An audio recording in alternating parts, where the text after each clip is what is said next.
Hello friends, welcome back to my YouTube channel Vivek's Automation Lab. So in the last chapter we were discussing this port mapping.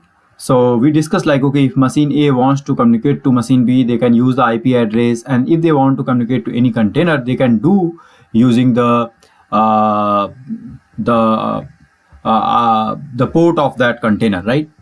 Okay.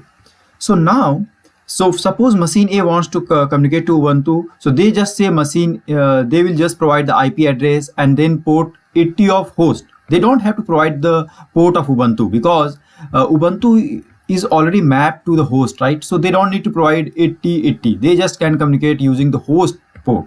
Machine A, if wants to communicate to GitHub, they can communicate using IP address and then .90 because 90 is already mapped to the 70 of GitHub. So you don't have to provide 70. No, because 90 is already mapped to 70, so it will always refer to the GitHub. Okay, so now let's do it in command prompt. Okay, so let's see if we have anything. Okay, let's see if we are running any container here. Okay, so hello world is there. So that's fine. We can just say docker system prune -a.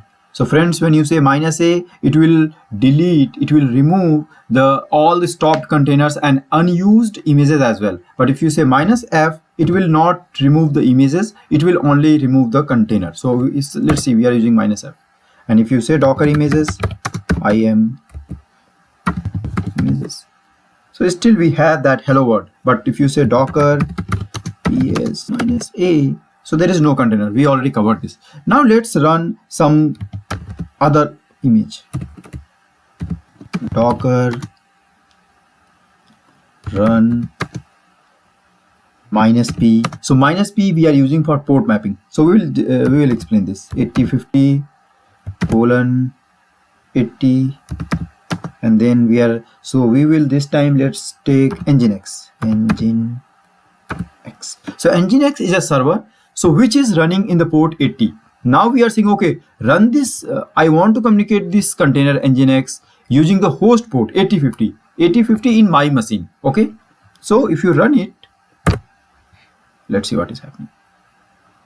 So since the Nginx server, it is not in our local machine, is trying to download from the Docker Hub, and then since Nginx is exposed to the port 80, my local host will communicate using 8050. Okay, so let's see. We can understand it better now. Let's see. So we have to just wait for some time until this download is completed. So this is completed. Okay, something is blocked. We can say allow access.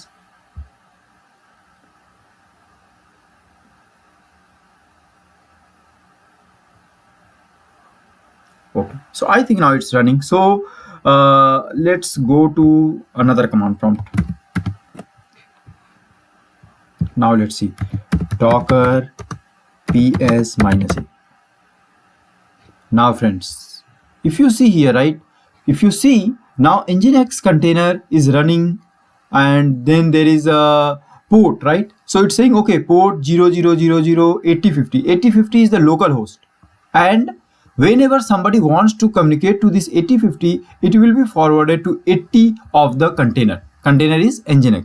So let's see in the browser here. If you go to the browser here and you say localhost 8050. So see, it's saying welcome to Nginx. So server is running in the 8050. You don't have to say the full like okay 8050.80. You don't have to provide that 80 of the container where container. You just have to provide 8050 because 8050 is already mapped to 80, right? So you don't have to provide that. So now we can see the port is mapped to 8050. Now let's do one thing.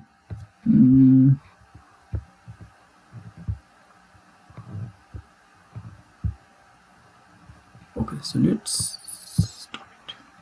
see, docker stop.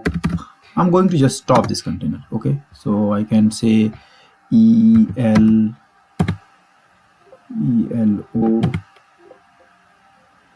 Q. It's not taking.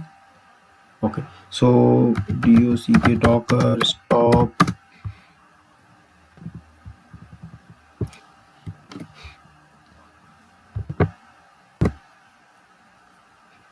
So now we stop. Now if you see docker ps minus a, so the container is stopped, the port section is blank. Now if you go to the browser and just click refresh, right, let's see.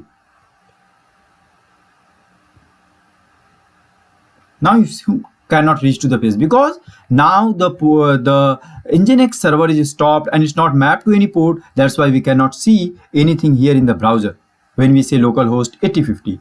Now if you want, you can start this server in some other port. So like see docker run, this time we will use -d as well. So this is server, we don't have to interact with this server, we can just run this server background, right, in the backend. We don't need to interact anything here, we just need this server maybe for some other purpose. So that's why we are saying -d, and then we say -p, and then I will say 8040. Let's say this time 8040. Last time we said 8050, so this time we are saying 8050, and then we'll say Nginx, right? So let's run it.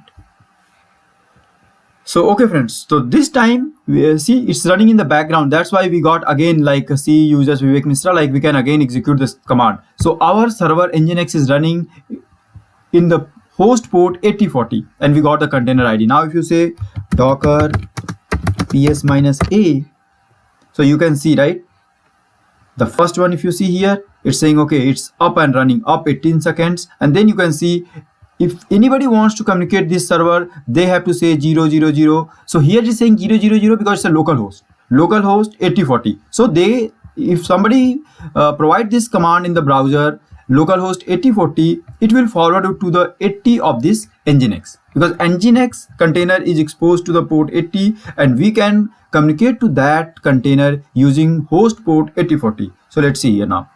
So still if you go 8050 and refresh it, so nothing is there. So now let's change it to 40, because we know we have a map to the 40. So let's see 40. Now if you refresh it, now see, welcome to Nginx. So now our server is up and running, right? So that's good. Now see friends, we have two containers right here. If you say docker ps minus a, one container is running and one container is stopped. So if you say docker, just give me a second friends. Yeah friends, sorry for disturbance. So let's see, docker, we can say docker system prune minus f. So now if you see docker ps minus a, see, so since this container is running, it did not remove this, it only removed the one which was stopped. But if you say docker docker system, I think we already discussed this, I'm just discussing it one more time, docker system prune minus a, and then you say y, and then you say docker ps minus a. So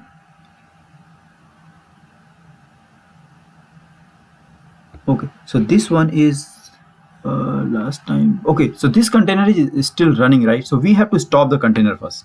So let's see, let's stop this container. So docker system prune minus a or minus f, they cannot remove the stopped container.